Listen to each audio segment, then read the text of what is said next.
Hello mga followers, andito ulit tayo sa pulong malaki.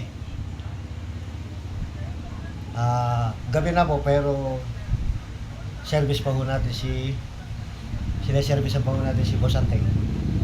Siya po ay stroke survivor.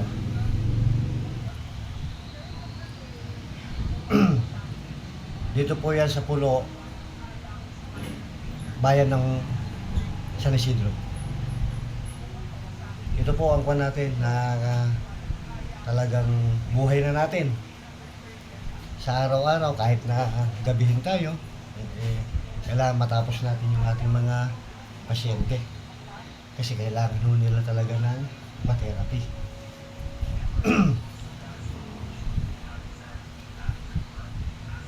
Ito po ay 8 months na ata. 8 months ka na, boss? 8 months na po siyang stroke. Pero sa kabila po nung ganun yung kapansanan, ay hemorrhagic ka ba? Ischemic? Ischemic ata. Ischemic. Pero ganun po man po, ito po ay napalakad ko sa loob ng 1 buwan at kalahati. Tuloy-tuloy po yung aming session. Okay, paano? Malaki na po yung in-recover po ng katawan. Ganun naman po, kailangan talaga magtiis ang mga stroke patient. Kaya po, huwag kayo maiinip. Masyado talaga, ang mga pasyente natin, kadalasan naiinip sila kasi hindi na nila magawa yung dating ginagawa. Kaya yun, nababagot sila. Kaya, pero, is lang po. Ang recovery ko kasi ng mga stroke patient, stroke survivor, 3 months hanggang 6 months. Kailangan po, puspusan po ang therapy. Hanggang 1 year. Ngayon, pagka 1 year ka na, maganda pa rin ang ikangay.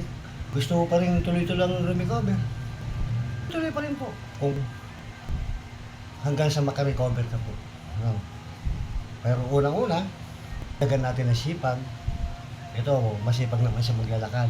Masipag siya mag-exercise. Para nababantayan po kayo ng mga therapist ninyo. Sa therapy naman po, kanya-kanya pamamaraan. Hindi ko mo tinerapy kayo ay minsan gusto nyo kagad magaling. Hindi po. Ayon doon sa kuwan ng recover mo. Ikaw naman mismo ang makakakuha sa sarili mo. Mapapatunayan mo na ganito na nagagawa mo. Yan po. Hindi yung iaasa mo lang sa therapy. Hindi po. Tutulungan mo rin yung katawan mo. At itinuturo naman sa'yo ng therapy mo kung paano at ano ang gagawin mo. Yan po. Kumbaga, tulungan mo ba? Ganun po ang mga stroke survivor. Huwag po tayong, nakaiinip talaga, mababagot ka. Sino ba ang dahil nagkasakit ka? Pero pag nilabanan po natin yon, at yung kahinahunan ng ating isip, kasi yung iba, pag nasaktan na, maayaw na. Kailangan po yun. Kasi, kaya ka nasasaktan, meron kang karamdaman. Pero pag kaya na pinrest na hindi ka na nasasaktan, kahit na pa-therapy ka pa, ay para sa akin po hindi ko kinukuha yung ibang mga nag-therapy. Para sa akin, kung hindi ka na nasasaktan, di mo nararamdaman, wala na tayong mga doon. Ano? Pero kung nararamdaman mo, may pag-asa. Tuloy lang po. Huwag mawalan ng pag-asa hanggat gumagawa ka ng paraan. Sana po ay makatulong po itong video ko na to para sa sa ating mga stroke survivor.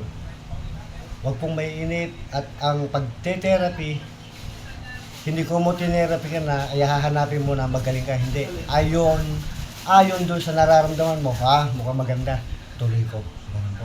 Unti-unti po ang recover. Salamat po at papalaw na rin po sa aking YouTube channel. Kwentong Therapy ni Boss Vic. Kwentong Therapy ni Boss Vic po. Sana po, asahan ko kayo at mag-subscribe po sana kayo sa YouTube. Salamat po. Thank you very much po sa inyo. Ingat po tayo. Maraming salamat po.